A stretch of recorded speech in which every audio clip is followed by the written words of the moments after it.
Hello student, welcome to our YouTube channel.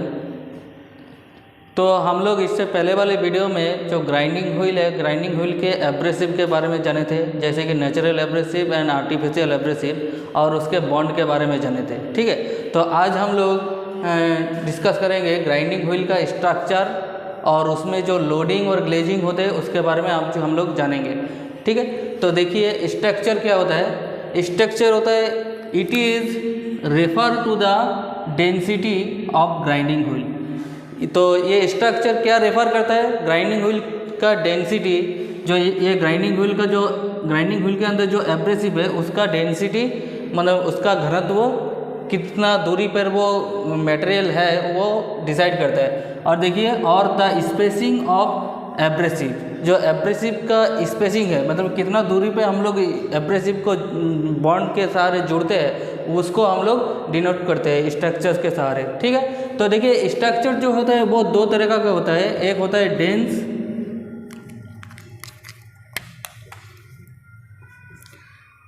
एक होता है डेंस स्ट्रक्चर और दूसरा होता है ओपन स्ट्रक्चर। ठीक है, डेंस स्ट्रक्चर और ओपन स्ट्रक्चर। तो डेंस स्ट्रक्चर में क्या होता है, डेंस स्ट्रक्चर में जो कण है, जो दाना दाना हिस्सा है एब्रेसिव का, वो थोड़ा नज़दीक होता है। ठीक है, वो थोड़ा क्लोज होता है। तो ये देखिए, ये जो पिक्चर है, देखिए इसको हम लोग जूम करके दिखाए हैं मैग्नीफाइंग ग्लास में। तो देखिए दाना थोड़ा क्लोज है। ठीक, तो इसको हम लोग बोलेंगे डेंस स्ट्रक्चर। और दूसरी तरफ देखिए जो नीचे वाला है, इसका दाना तो थोड़ा दूर वो इसका पर इंच के हिसाब से थोड़ी दूर में उसके दाने होते हैं, तो इसको हम लोग ओपन स्ट्रक्चर बोलेंगे।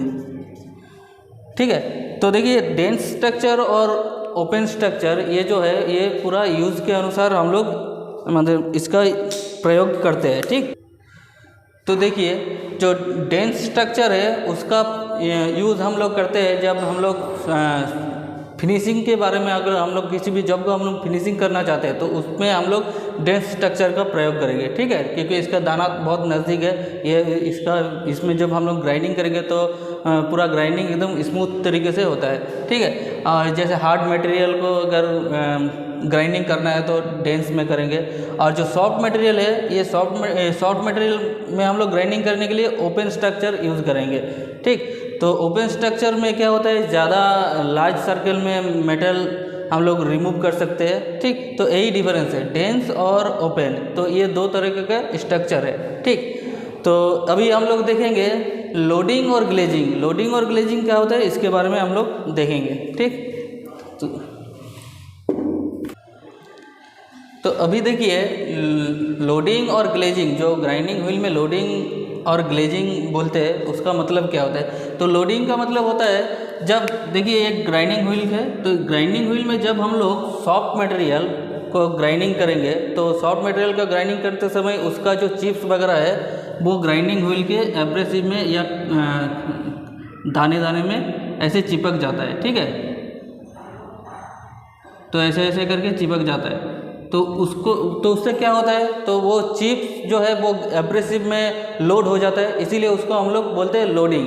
तो इससे क्या होता है, इससे हमारा ग्राइंडिंग व्हील ख़राब हो जाता है, तो वो सही तरीके से मेटल को काट नहीं पाता है। ठीक, और दूसरा जो है ग्लेजिंग में क्या होता है, जो हम लोग का एब्रेसिव का कण है वो उसका बॉन्ड सही तरीके से नहीं होता है। ठीक, उसका बॉन्ड कमज़ोर होता है, तो वो जब हम लोग हार्ड मटेरियल है, किसी भी सॉफ्ट मटेरियल को हम लोग ग्राइंडिंग करते हैं, तो उसका जो अंदर का जो दाना दाना हिस्सा है वो बाहर निकल के आ जाता है। ठीक, तो बाहर निकल के जब आएगा तो वो पूरा क्या होगा, ऐसे करके पूरा शाइनिंग करने लगेगा। ठीक, तो उसको हम लोग बोलेंगे ग्लेजिंग। तो ग्लेजिंग अगर हो जाएगा तो क्या होगा, तो उससे मेटल को काटा नहीं जा सकता है, फिर उसको खाली फिनिशिंग ही किया जा सकता है। तो यही इसका फॉल्ट होता है ग्राइंडिंग व्हील का। एक होता है लोडिंग और दूसरा होता है ग्लेजिंग।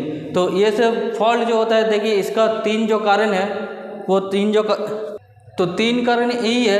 तो देखिए पहले हम लोग स्ट्रक्चर के बारे में बोले थे, तो स्ट्रक्चर में देखे थे डेंस और ओपन।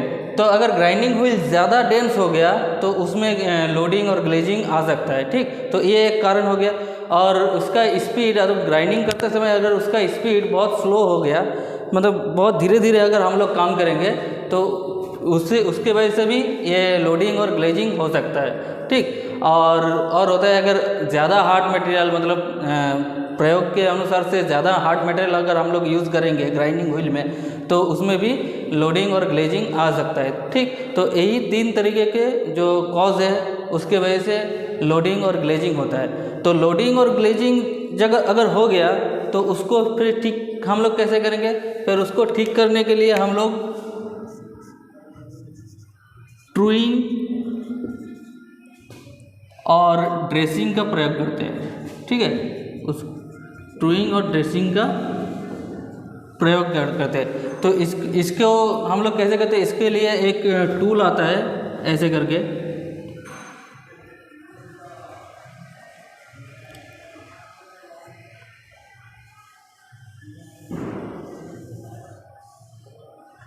ऐसे करके एक टूल आता है। तो ये टूल ग्राइंडिंग व्हील में जहाँ जहाँ पर ग्लेजिंग और लोडिंग हुआ है वहाँ पर अगर हम लोग रख देंगे, फिर ग्राइंडिंग व्हील को चला देंगे, तो फिर उससे क्या होता है, पूरा वो उसका जो जितना चीप लोडिंग हुआ है वो बाहर निकल जाता है, और अगर ग्लेजिंग हो गया है तो उसमें अपने आप दाना कट जाता है, ठीक। तो इसी के तो ये लोडिंग और ग्लेजिंग को हटाने के लिए हम लोग ट्रूइंग और ड्रेसिंग का प्रयोग करेंगे। तो यही हो गया हम लोग का। देखिए हम लोग पहले स्ट्रक्चर के बारे में देखे, एक हो गया डेंस और एक हो गया ओपन, और उसके बाद लोडिंग और ग्लेजिंग के बारे में जाने, ठीक। लोडिंग और ग्लेजिंग का जो कारण है, फिर उसका जो सॉल्यूशन है उसके बारे में भी बता दिए, ठीक। तो अगर आप लोगों को ये वीडियो अच्छा लगा होगा तो please like, share and subscribe कर दीजिएगा। Thank you.